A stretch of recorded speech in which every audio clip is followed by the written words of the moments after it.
I got so much motherfucking design on right now. Break it down, bring it back, make it clap. I got 3 old thoughts, new block, where that day. Bitches on my line, and you know. Assalamualaikum warahmatullahi wabarakatuh.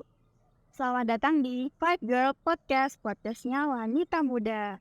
Nah, di episode kali ini, aku bakalan ngebahas salah satu materi anak ilmu komunikasi semester 2. Penasaran? Materinya apa? Sebelum masuk ke video pembahasannya, di sini aku perkenalan dulu ya. Kenalin, nama aku Nikaina Fatimah Putri dari Ilmu Komunikasi 11 Universitas Amikom Yogyakarta. Di sini aku nggak bakalan bahas sendirian nih. Aku akan bakalan datengin narasumber diskusi kita yang tentunya mungkin akan memotivasi teman-teman di rumah. Kita langsung masuk aja. Selamat datang kakak semuanya. Hai. Nah, di sini udah ada narasumbernya. Sebelum masuk ke pembahasannya, kita kenalin dulu nih sebelum aku bertanya-tanya. Kenalin dari kakak yang paling depan. Hai, aku Alvina Febriani. Hai, aku Rot Angel Luna. Hai, saya Jingga Puskadesian. Nah, itu tadi narasumber yang akan kita tanya-tanya. So, kita langsung aja ke pertanyaan yang pertama. Menurut kakak-kakak di sini nih, sukses menurut kakak-kakak itu seperti apa sih? Dan bagaimana kakak-kakak di sini tuh meraih kesuksesan tersebut? Mulai dari mungkin Kak Angel dulu.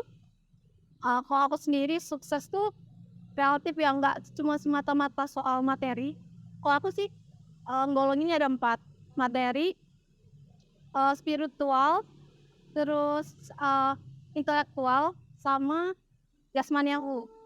Jadi kalau materi aku pengen seenggaknya aku punya rumah, ya kendaraan pribadi, terus seenggaknya cukup, walaupun misalnya itu nggak terjadi pun, aku pengen segala sesuatunya tercukupi aja gitu. Terus kalau untuk intelektual sendiri, aku pengen punya banyak skill. Kayak aku juga bukan cuman soal skill dalam bekerja, tapi dalam bersosialisasi juga. Terus intelektual yang kalau diajak ngobrol tuh kayak nyambung sama orang lain tuh nyambung gitu. Terus intelektual dalam karakter juga, gimana nanggepin orang, bagaimana aku bisa dengar orang lain. Terus kalau soal rohani, spiritual aku sendiri, aku pengen kayak setiap saat selalu ngobrol sama Tuhan. Kayak kalau bangun pagi aku berdoa, aku renungan. Terus kalau yang terakhir jasmani, pasti olahraga minimal 5 kali, walaupun sekarang aku belum ngelakuin itu menjadi tujuanku nantinya, dan ketika aku dapat itu semua itu berarti menurut aku. Oke, selanjutnya mungkin buat Kak Dinda. Oke, tadi kan pertanyaannya gimana sih sukses menurut saya dan apa yang saya lakukan untuk mencapai sukses tersebut. Nah, pertama, sukses menurut saya itu ketika kita bisa mencapai sesuatu atau suatu pencapaian besar dalam hidup kita. Nah, untuk macam-macamnya sendiri, sukses menurut saya itu ketika kita tadi ya nggak beda jauh sih dari Kak Angel sebenarnya. Sukses menurut aku tuh ada 2 kalau aku, secara material dan spiritual. Nah, karena kenapa material dan spiritual? Karena pada dasarnya duniawi dan akhirat itu harus imbang. Jadi kenapa saya milih material dan spiritual? Nah, karena itu. Nah, untuk macam-macam materialnya itu saya pengen punya target. Pertama, kita harus punya target dulu untuk mencapai sukses. Nah, kalau saya sendiri, target sukses saya itu 3 tahun dari sekarang. Berarti tahun 2000 berapa itu? Sekarang 2023, 26. Nah, mungkin itu Ditunggu guys. jadi harus tunggu ya guys. Doain juga ya guys. Nah, untuk yang pertama itu secara material tentunya saya pengen banget pertama kali itu hajiin orang tua saya, kedua orang tua saya. Amin ya, amin. Nah, untuk yang kedua itu saya pengen banget punya rumah sendiri, karena rumah itu merupakan kebutuhan yang sangat mendasar bagi setiap manusia ya. Rasanya setiap manusia setiap manusia pastinya butuh rumah sebagai tempat berlindung, tentunya sebagai macam-macam lah dan lain-lain. Nah, untuk yang ketiga sendiri, saya pengen banget punya kendaraan. poin plusnya juga saya juga pengen punya penghasilan yang cukupi. Kalau misal diridhoi Allah ya saya juga pengen mintanya yang berlebihan ya, dari mana yang berlebihan itu juga bisa saya salurkan gitu kepada orang yang lebih membutuhkan. Jadi nggak saya simpan untuk diri saya sendiri. Bagus banget kan jadi terima kasih. Iya sama-sama. Spiritualnya belum Mbak. Oh iya spiritualnya. Spiritualnya itu saya pengen banget gimana caranya bisa menjadi manusia lebih baik dan Cita semua orang. iya betul. Bagus. Lanjut kan itu aja. Oke, kita langsung ke narasumber yang terakhir. Kalvina, silakan. Kalau sukses menurut saya tuh ya kayak teman-teman ini tadi, tapi kalau saya mungkin bisa jawaban ini tuh kesimpulan dari mereka. Kalau sukses itu kita tuh harus punya tujuan dalam hidup. Kalau kita punya tujuan tuh kita mau melakukan apapun tuh bisa terarah, teratur. Contohnya aja nih, kita kan lagi kuliah, ya tujuan kita ya lulus dengan IPK baik, tepat waktu, terus kalau udah lulus pengen kerja lah, buat membantu orang tua, itu sih menurutku. Oke, kita langsung lanjut aja ke pertanyaan yang kedua. Nah, pasti banyak kan ya yang ingin sukses itu pasti ada dasarnya nih. Nah, kan banyak nih tokoh-tokoh di luar sana yang berhasil, yang sudah mencapai kesuksesannya. Nah, kakak-kakak di sini tuh ada nggak sih tokoh atau idola favorit yang menjadi patokan atau menjadi sumber panduan nih buat kakak-kakak mengejar kesuksesannya? Mungkin dimulai dari Kak Alvia lagi. Kalau saya tuh saya tuh mengidolakan Kak Amanda, yaitu pendiri Sayur Box.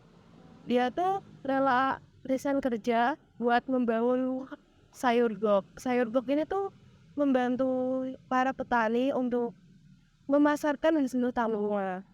Kalau dilihat-lihat kan anak zaman sekarang kan kayak kurang peduli gitu loh dengan pertanian, kayak kurang tertarik gitu loh untuk mengolah pertanian, memasarkannya. Beliau sampai resign kerja buat membantu para petani. Dari Sayur Box pun bisa membantu masyarakat untuk mendapatkan sayuran, buah-buahan secara bebas dari petani. Jadi itu ya menurut konteksnya berarti mempermudah gitu ya. Iya. Kayak membuat inovasi baru lain dari yang lainnya. Oke, lanjut mungkin dari Kak Dinda. Oh boleh. Kalau saya sendiri nggak ada yang spesifik ya, maksudnya semua pengusaha itu hebat ya semua, karena pasti tentunya mereka itu melalui proses-proses yang nggak mudah untuk mencapai suatu kesuksesan. Nah untuk saya sendiri, saya sebenarnya ada ngidolain satu influencer, tapi dia juga punya bisnis di bidang skincare. Nah itu Nadia Kamil, tahu nggak Kak? Tahu yang punya Kamil Beauty. Oh iya, ada yang viral dan ada masker gitu loh. Kenapa saya mau ngidolakan beliau? Karena yang pertama, sebagai pengusaha pasti ada pengorbanan ya, pasti.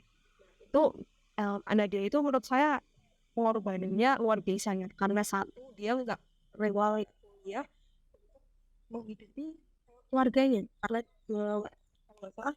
beliau itu tulang punggung keluarga. Juga tanya buat mulai usaha itu mati-matian itu, jadi ada jatuh bangunnya. Kan ada pernah kasusnya juga kalau nggak salah, packagingnya tuh ditiru.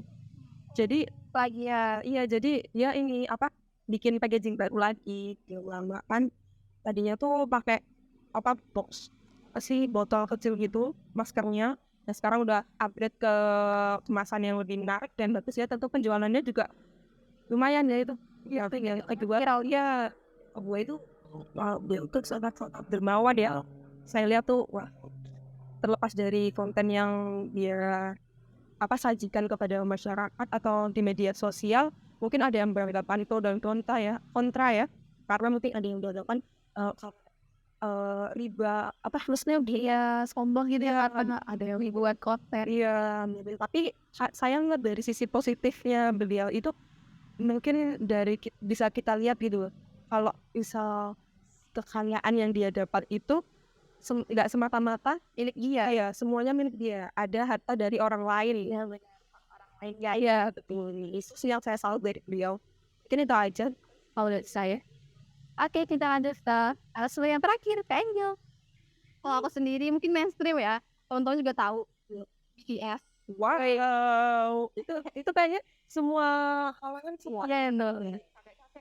Betul. Tapi bukan cuma karena visualnya, karena mereka nyanyinya pintar, tapi karena perjuangannya mereka.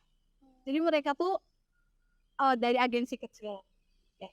Terus awal-awal tuh kayak mereka dihujat gitu kan.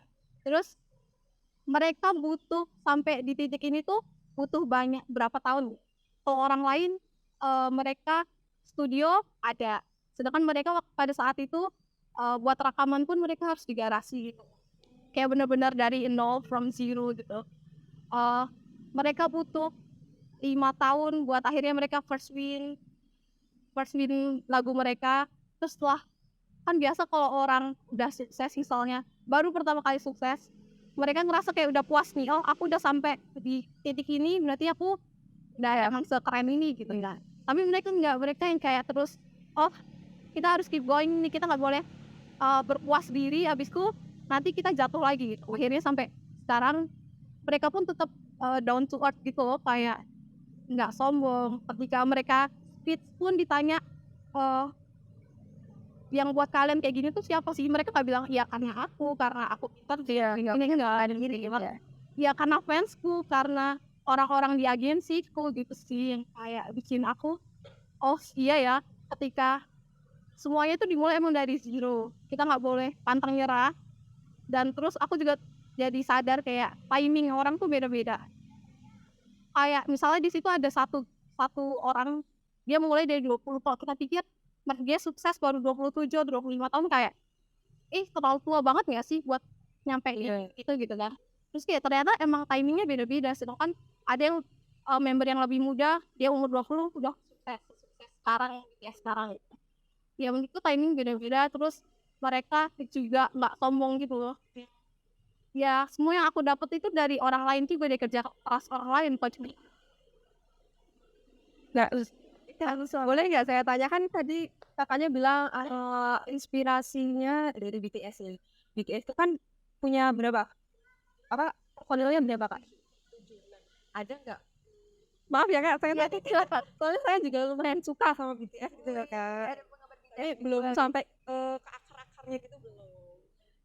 Kak sendiri ada personilnya tuh yang spesifik ini. Ada siapa gitu, apa Jungkook? Semua sih, tapi kalau misalnya bias aku lebih karena kalau misalnya kita ambil dari sisi dalamnya, dia tuh kan dia mulai dari umur 15 tahun. Itu kan kayak itu usia di mana kita harusnya nggak kerja gitu ya sekolah gitu. Sedangkan dia ngalamin masuk jadi idol, dia dihujat, dia harus kerja keras, yang kayak latihan setiap hari kayak gitu.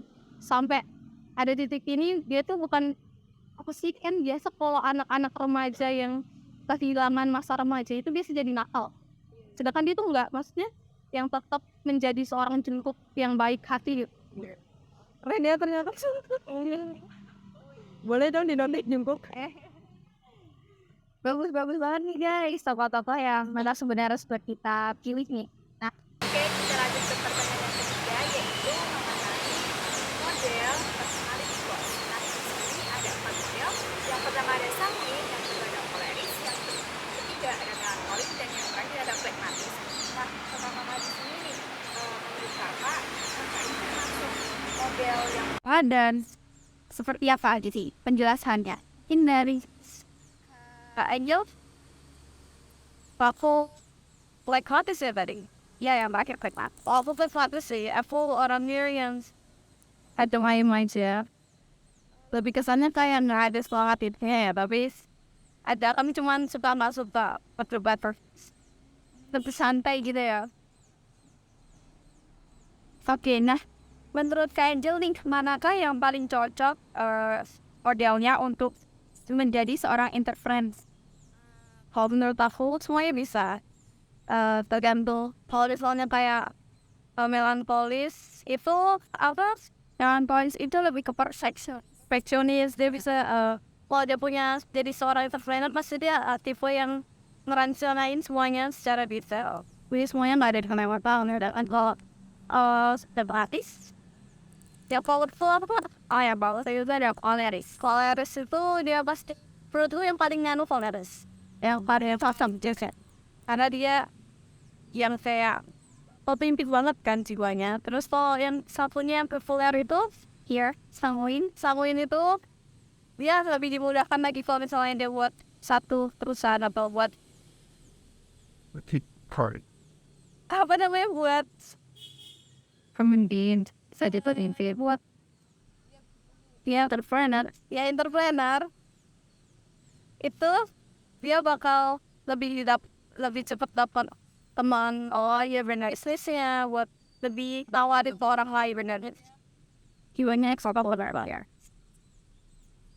Mungkin yang kedua kalau aku dari keempat itu tuh yang koleris karena dia tuh kayak punya kepribadian yang kuat, terus dia tuh tahu cara memimpin karyawannya, terus dia juga kayaknya independen lah, bekerja keras gitu, terus cocok lah kalau buat bikin usaha apa jadi entrepreneur itu bisa sih.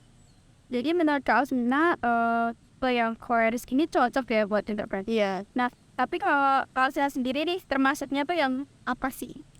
Aku yang itu loh, yang adem ayem tadi apa? Yang like matters. Iya, yang nggak mau seperti kain. Iya, yang nggak mau banyak debat lah, bodo amat lah, terserah. Oh, begitu gitu. Kita semua juga juga selatan untuk saya sendiri. Dia lebih dominan kemana? Itu semuanya sebenarnya ada sih. Tapi lebih ke yang paling dominan itu saya lebih ke main policy. Tapi nggak semuanya. Kemudian ada beberapa bagian yang dominannya ke mirror ownings. Terus untuk apa? Yang paling cocok untuk entrepreneur. Menurut saya semuanya seperti yang Angel bilang ya, semuanya bisa. Tapi menurut saya yang paling kuat di antara empat itu yang populer. Apa tuh populer kak? Namanya Sanguin for sandwich. Kenapa populer? Karena biasanya orang yang populer itu cenderung bisa lebih misal selebgram itu kan mereka biasanya juga banyak yang punya bisnis sendiri. Misal contohnya si Parto sendiri. Nah itu kan dia tahu nih caranya ngembangin usahanya lewat popularitasnya dia itu sebenarnya banget. Terus dia kalau prayers. Kita lanjut ya ke pertanyaan terakhir nih.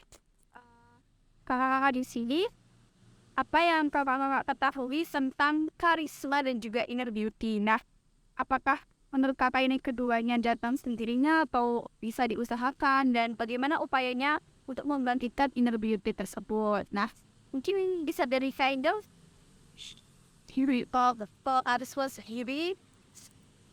kalau menurutku sendiri ya, itu bentukan dari dia kecil dan benar. Kayak gimana lingkungan dia membentuk dia sih. Kalau keluarga dia tinggal di satu keluarga yang emang sudah mengajarkan dia kebaikan, mengajarkan dia gimana harus bersosialisasi dengan orang lain dengan baik, menurutku karisma itu terbentuk sendiri. Dan untuk misalnya kalau ditanya, kita bisa bangkitin gak sih? Mungkin bisa, tapi kayak gak terpancar sendiri dari dalam gitu. Kayak karena itu suatu kayak lebih juga sih.